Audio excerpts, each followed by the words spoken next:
The salvage beacon shouldn't have been there. Elias Varn noticed it immediately when it flickered across his console, a faint, irregular pulse buried in static, drifting at the edge of a dead sector. The kind of place charts forgot and patrols avoided. Either that's junk, he muttered, leaning back in his chair, or it's trouble pretending to be junk. His ship, the Wayfarer, hummed softly beneath him, the old engines complaining as he adjusted course. Elias wasn't a hero. He wasn't even a proper explorer anymore. Just a mechanic with a second-hand ship and a habit of going where others wouldn't. That habit kept him alive. And occasionally it paid. The signal repeated, slightly stronger this time. He sighed. All right. Let's see what you are. The wreck. The ship came into view slowly, emerging from behind a curtain of debris, twisted metal, frozen fuel, shattered hull fragments drifting like a graveyard. But the ship at the center, it wasn't human. Its structure curved like something grown instead of built, sleek, organic lines layered over crystalline plating. Sections of the hull pulsed faintly with dim, bioluminescent light, like it was still alive. Elias whistled. Well, that's new. He guided the Wayfarer closer, careful not to disturb the debris field. His scanners flickered wildly, struggling to interpret the alien technology. Power readings unstable, life signs, he frowned. One. Just one. That was enough. He grabbed his toolkit and sidearm, sealed his suit, and crossed into the wreck through a jagged breach. Inside the alien ship, the air inside was thin but breathable, warmer than he expected. The walls moved. Not visibly, not like something crawling, but subtly like muscle beneath skin. The entire ship felt like a living organism trying to remember how to breathe.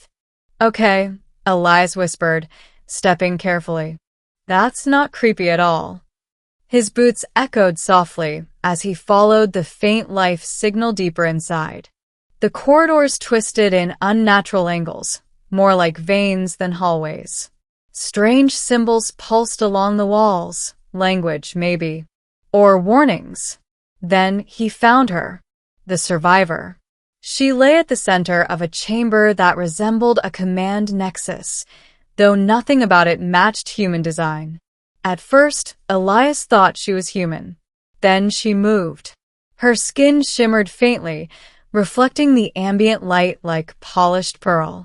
Her hair, if it could be called that, flowed in strands of liquid silver, drifting even without gravity. And her eyes, when they opened, they glowed. Not brightly, just enough to make his breath catch. She looked at him like she had been waiting. You came, she said. Her voice wasn't spoken aloud. It resonated, directly in his mind. Elias froze. Okay, he said slowly. That's new too. She tried to sit up and failed. Elias moved forward instinctively. Easy. Don't push it. You are not of my kind. Nope. Just a guy with a wrench. That seemed to confuse her. Wrench. Yeah. I fix things. Her gaze sharpened. Then you may save us. The problem. The ship was dying. Not metaphorically. Literally. The core, some kind of hybrid biological reactor system, had been damaged. Sections of it were shutting down, like organs failing one by one. Elias spent hours analyzing it, crawling through conduits that pulsed weakly beneath his hands, tracing energy flows that behaved more like blood than electricity. This isn't engineering, he muttered. This is surgery.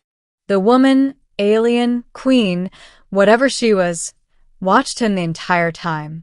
Can you repair it? She asked. Elias wiped sweat from his brow. Yeah, he said. I think I can.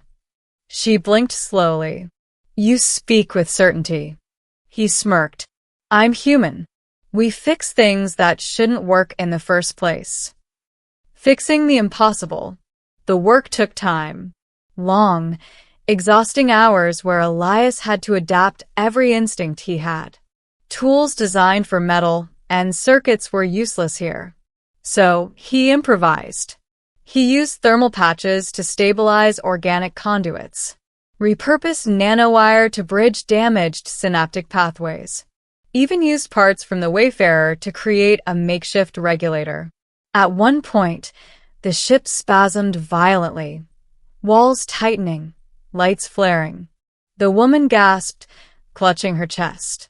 Elias slammed his hand against a control node, forcing energy to reroute. "Hey," he snapped. "You don't get to die on me after I've come this far." The ship responded, not like a machine, like it understood. Gradually, the pulses stabilized. The glow returned to the walls.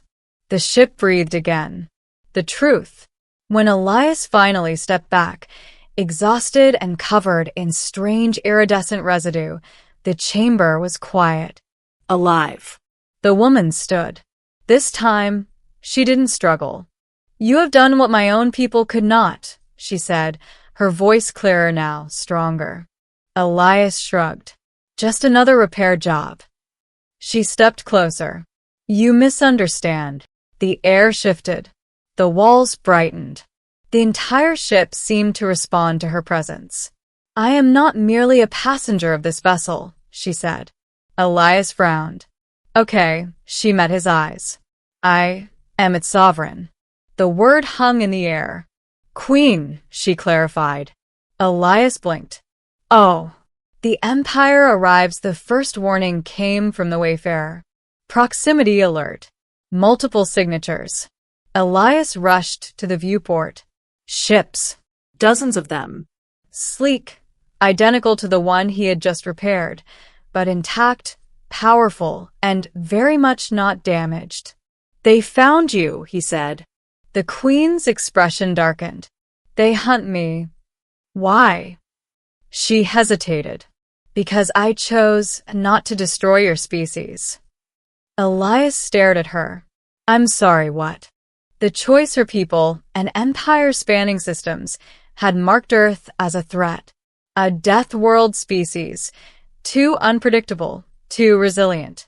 The decision had been unanimous. Extermination. Except for her. "I saw potential," she said quietly. Strengths, compassion, defiance. Elias let out a breath. "So you got overruled." "I fled," she corrected. "And now they're here to finish the job." Silence filled the chamber. Then Elias laughed. Not nervously. Not in fear. Just amused. "Figures." The fleet moved into formation. Weapons charged. The Queen looked at him. "You should leave. This is not your war." Elias shook his head. "Yeah, it is now."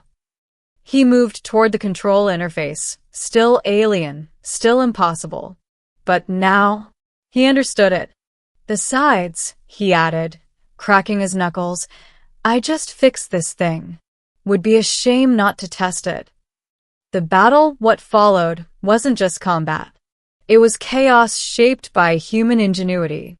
Elias didn't fight like her people expected. He rerouted energy in unpredictable bursts, overclocked systems beyond safe limits, used debris as kinetic weapons, and turned the ship's organic systems into adaptive defenses. Where the fleet moved with precision, he moved with instinct. "Left flank collapsing," he muttered. The Queen watched in awe. "You are improvising." "Yep. That is not efficient." "Works, though." Ships fell. Not cleanly. Not gracefully. But they fell. The ending in the end. Only one enemy ship remained. Its weapons charged. The Queen stepped forward.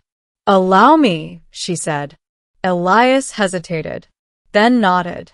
The ship responded to her completely now, every system aligned, every function obeying her will. A single pulse. Not violent. Not explosive. Just absolute. The final ship vanished. Silence returned. Aftermath. The stars felt different now. Quieter. Elias leaned back, exhaling slowly. Well, he said, that escalated. The Queen looked at him, not as a tool, not as a curiosity, but as an equal. You saved more than my life, she said. Elias shrugged. Just doing what I do. She stepped closer. No. You changed the fate of 2 civilizations. He smiled faintly. Yet no pressure, right? A new beginning days later, the Wayfarer drifted beside the restored alien vessel. Fully alive, fully aware, the Queen stood at the threshold. Come with me, she said. Elias raised an eyebrow. Join your empire? Help me rebuild it. He looked out at the stars, then back at his old, patched-up ship, then at her. Do I still get to fix things? A small, unfamiliar smile touched her lips. Yes. He grinned. All right then, Your Majesty.